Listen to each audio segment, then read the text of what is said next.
శ్రీమాత్రే నమః. అందరికీ నమస్కారం. మాఘపురాణం 2వ అధ్యాయం గురించి ఇప్పుడు మనం తెలుసుకుందాం. ఓం నమో నారాయణాయ. దిలీపుడు అనే మహారాజు ఉండేవారు. ఆయన చాలా పుణ్యాత్ముడు. ఎన్నో యజ్ఞయాగాదులను జరిపించారు. ప్రజలందరినీ కూడా ఆయన సొంత బిడ్డల్లా చూసుకుండేవారు.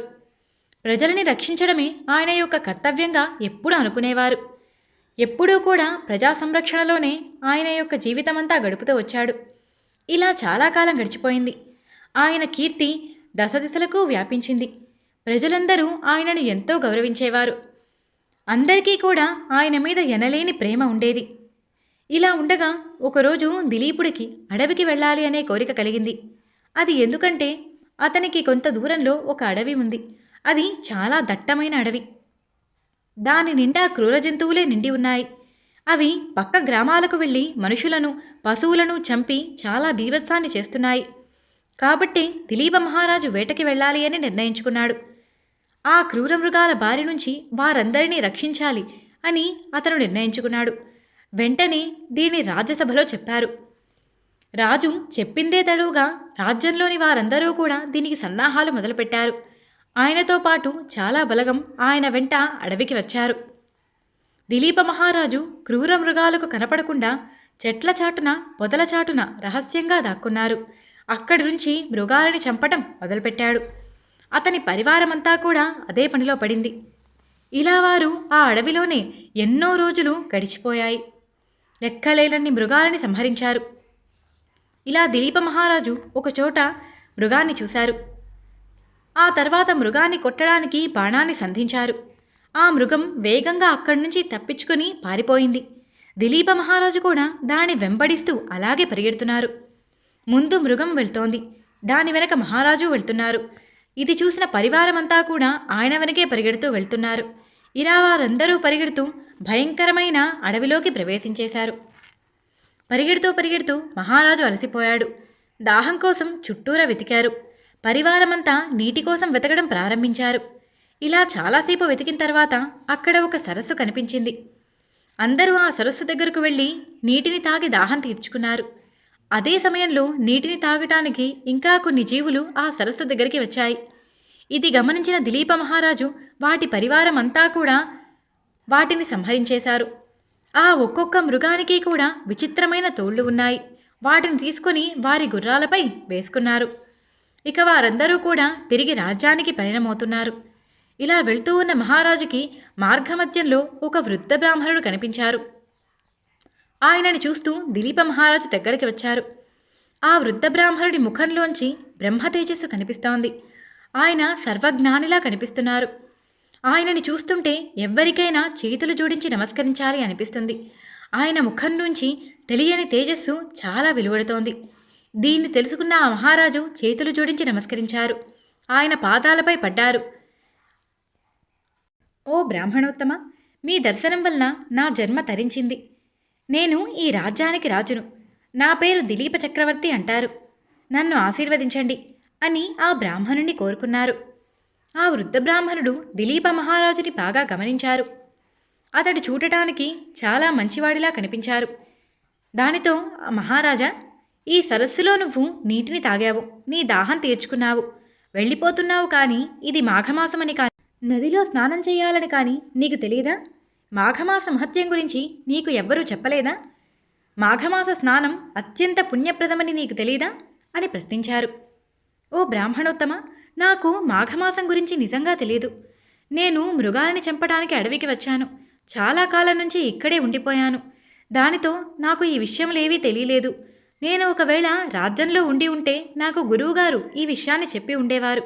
నన్ను క్షమించండి.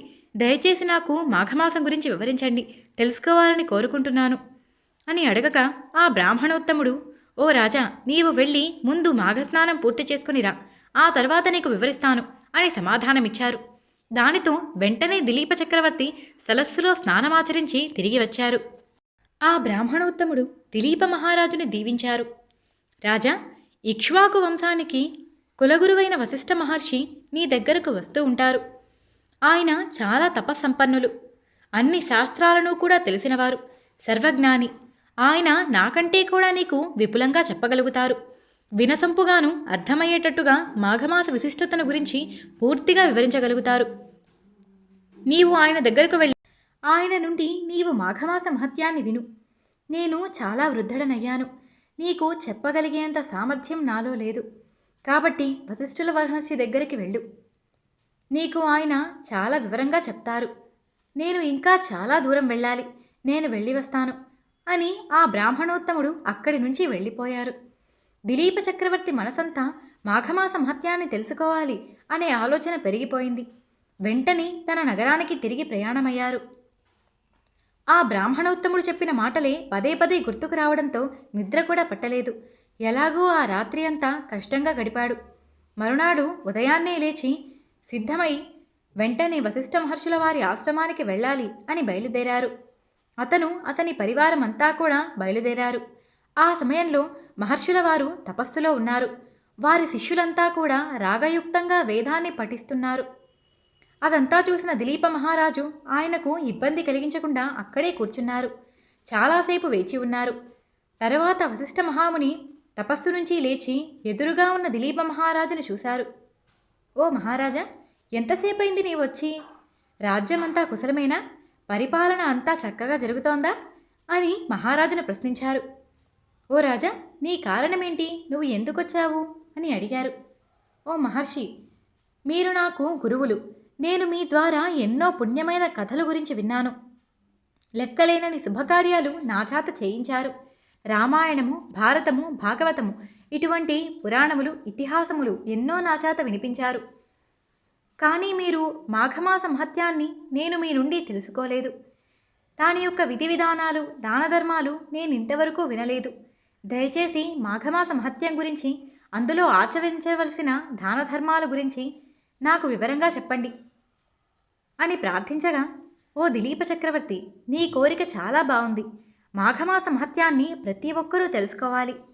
నాకు తెలిసినంతవరకు ఈ మాఘమాస మహత్యం గురించి నీకు వినిపిస్తాను. నిజానికి ఈ మహత్యం పూర్తిగా తెలుసుకోవటం ఎవ్వరి యొక్క తరం కాదు. ఈ మాఘమాస నదీ స్నానం అత్యంత పుణ్యాన్ని ఇస్తుంది. ఈ మాసంలో నదీ స్నానం చేయటం వల్ల కలిగే పుణ్యము ఇంకా ఏ యజ్ఞంతోనూ సమానం కాదు. ఈ మాసంలో మనుషులు చేసే నదీ స్నానం వలనే అన్ని పాపములు తొలగిపోయి అనంతమైన పుణ్యాన్ని పొందుతారు. మాఘమాసం యొక్క ప్రత్యేకత అనంతమైనది. నదీ స్నానం వలననే శాశ్వత స్వర్గలోక ప్రాప్తి కలుగుతుంది. ఇది ఏ ఇతర యజ్ఞాల వల్ల కూడా లభించదు. మోక్షాన్ని పొందాలనుకునే వారికి, స్వర్గాన్ని పొందాలనుకునే వారికి మాఘస్నానము అత్యంత ముఖ్యమైనది అనే చెప్పాలి అని వివరిస్తున్నారు. ఇంకా వశిష్ఠ మహర్షులు దిలీప మహారాజుకు ఏం వివరించారు అనేది 3వ అధ్యాయంలో తెలుసుకుందాం. 2వ అధ్యాయం ఇక్కడితో సంపూర్ణం. నేను చెప్పిన తీరు మీకు నచ్చినట్టయితే వీడియోకి ఒక లైక్ చేయండి. మన ఛానల్ చూడటం ఇదే ఫస్ట్ టైం అయితే సబ్స్క్రైబ్